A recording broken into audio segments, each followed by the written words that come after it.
Children of God, mga anak sa Diyos. Sa tuig 381 AD, natapok ang mga obispo sa simbahan sa gitawag nga First Council of Constantinople aron klaruhon ang pagtuo mahitungod sa Espiritu Santo.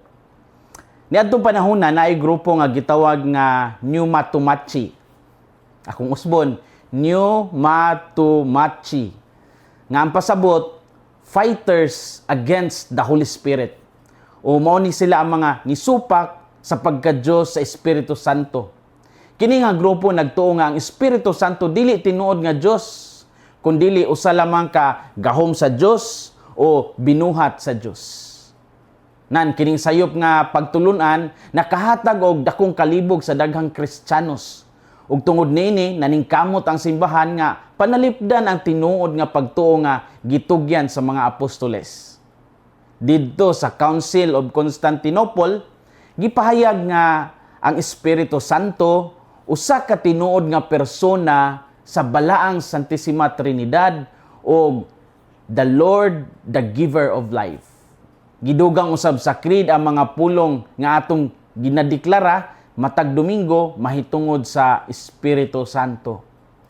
Kini nga konseho ang Council of Constantinople nagpamatuod nga ang Espiritu Santo dili ubos sa amahan ug anak kundili usa ka Dios uban kanila. Bisan adunay mga sayop nga pagtulunan o heresy o kalibog sa simbahan, niadtong panahona ang Espiritu Santo mismo ang nagiya sa mga obispo ngadto sa kamatuoran. Og tinuod hangtod karon ang maong konseho nagpahinumdom nato nga ang atong pagtuo dili lang bunga sa opinyon sa tao kundili giya sa balaang espiritu.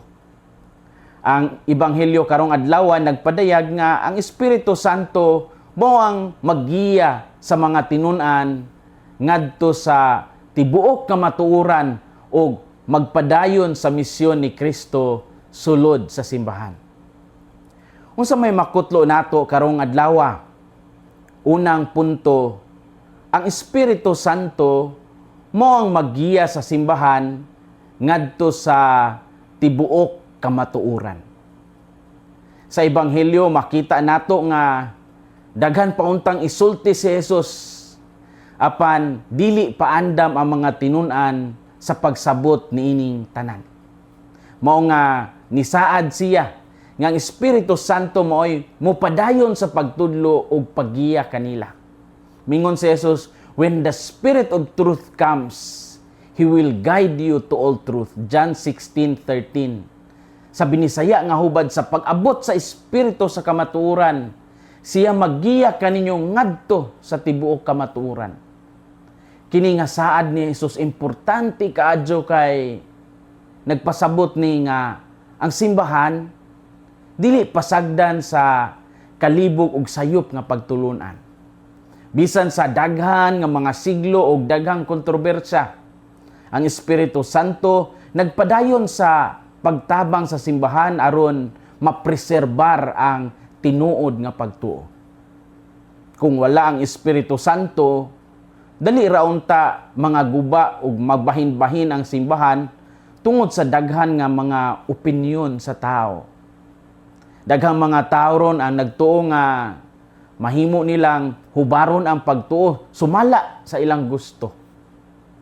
Adunay moingon nga dili na kinahanglan ang simbahan kay igo na kuno ang personal nga pagsabot sa Biblia. Apan ang ebanghelyo nagpahinumdom nga ang Espiritu Santo wala lang naglihok sa tagsa-tagsa ka tawo kundi usab sa tibuok simbahan.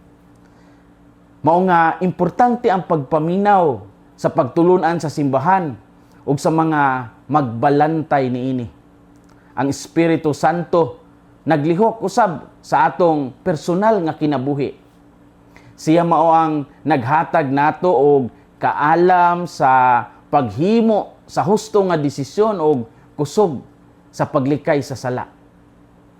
Usahay daghan ta og pangutana sa kinabuhi o dili nato masabtan nganong adunay kasakit og pagsulay.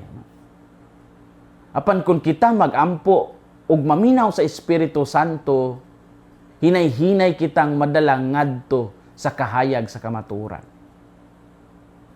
Bitaw usahay ang paggiya sa Espiritu Santo, dili dayon nato masabtan all at once.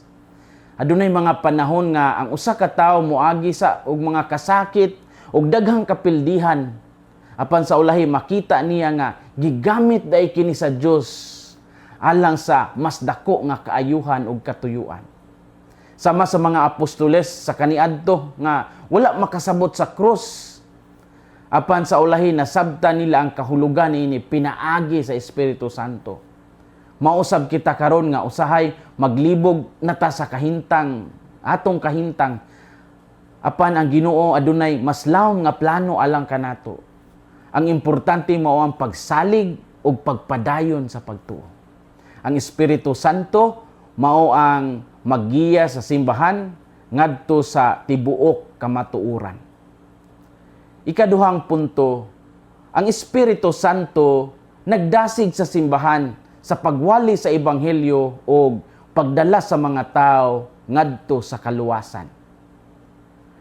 Ang tinuod nga lihok sa Espiritu Santo kanunay jud na nga magdala sa tao ngadto kang Kristo. Dili siya magdala sa tao ngadto sa garbo o sa kaugalingon nga himaya.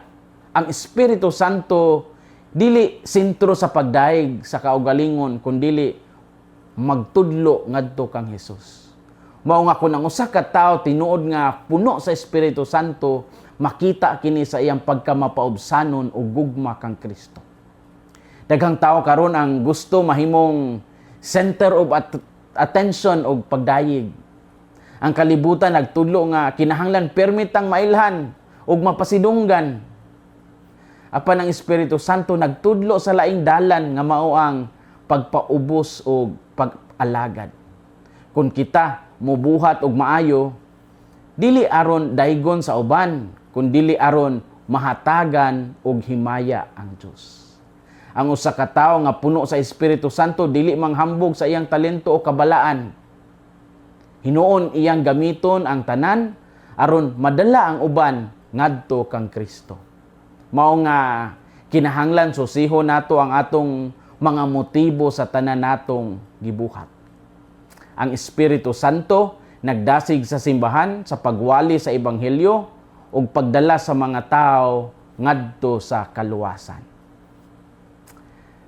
Story time. Ang Espiritu Santo adunay dako kay nga papel sa paghimo sa Biblia nga atong gigamit karon. Ang Biblia dili na siya libro nga kalit lang nahulog gikan sa langit nga kompleto na daan, no? Niagi na og taas nga proseso sulod sa simbahang Katoliko. Diin giila o gitigom ang mga libro nga tinuod nga inspired sa Dios. Giun sa Manila pagsusi asa sa mga sinulat ug asa ang mga dili inspired. Ang inspiration nagpasabot nga ang Espiritu Santo naggiya sa mga tawhanong manunulat aron masulat nila ang kamatuoran nga gusto sa Dios ipadayag alang sa kaluwasan. Nostre salutis causa, for our salvation. Mao nga niadtong unang mga siglo daghan ang mga niangkon nga nagsulat sila mahitungod kang Kristo. Apan pinaagi sa pag-ampo ug pag-discern ang simbahan nga giniyahan sa Espiritu Santo mao'y miila kung asa ani nga mga libro ang angay ilakip sa balaang kasulatan. Mao nga ang Biblia ug simbahan dili mahimong bulagon. Kay ang simbahan, pinaagi sa Espiritu Santo, mo'y nagpreserbar o nagtudlo sa husto nga pagsabot niini. Mao gani nga kung ang mga taga-laing sekta o mga taga-laing relihiyon magpasidungog sa Biblia, magpalaban sa Biblia, gustuhon man nila o dili, ilang gi-affirm ang nahimo sa simbahang Katoliko aron naatay Biblia karon. Busa kita usab nga mga Katoliko sa matag higayon nga magbasa ta og Biblia. Kinahanglan usab kita magampo alang sa giya sa Espiritu Santo aron masabta nato ang tinuod nga mensahe sa Dios. Children of God, mga anak sa Dios, Ang Espiritu Santo padayon nga naglihok sa simbahan ug sa matag Kristiyanos hangtod karon. Ayaw pagsalig lang sa kaugalingon nga kaalam ug kusog, kay limitado ang pagsabot sa tao. Ang Espiritu Santo mao maggiya kanato ngadto sa kamatuoran o pagkamatarong. Himua ang inyong kinabuhi nga usa ka pamatuod sa gugma o pagka mapaubsanon ni Jesus. Padayon sa pagampo o pagdawat pod sa mga sakramento aron malig-on gihapon, magpadayong lig-on ang inyong espirituhanong kinabuhi. Hinumdumi nga ang Espiritu Santo dili lang gahom kundili buhi nga persona nga nag-uban kanato. Ug hinaot nga pinaagi sa iyang giya kita magpabilin nga matinud-anon. Hinaot nga ang kasing-kasing ni Kristo maghari sa atong mga kasing-kasing. Kini si Father Felmar Castrodes, Fiel SVD, ang inyong magsisibya sa maayong balita. Gikan dinhi sa Radio Veritas Asia, hinumdumi ang kinabuhing Kristiyano, kinabuhi sa pagserbisyo.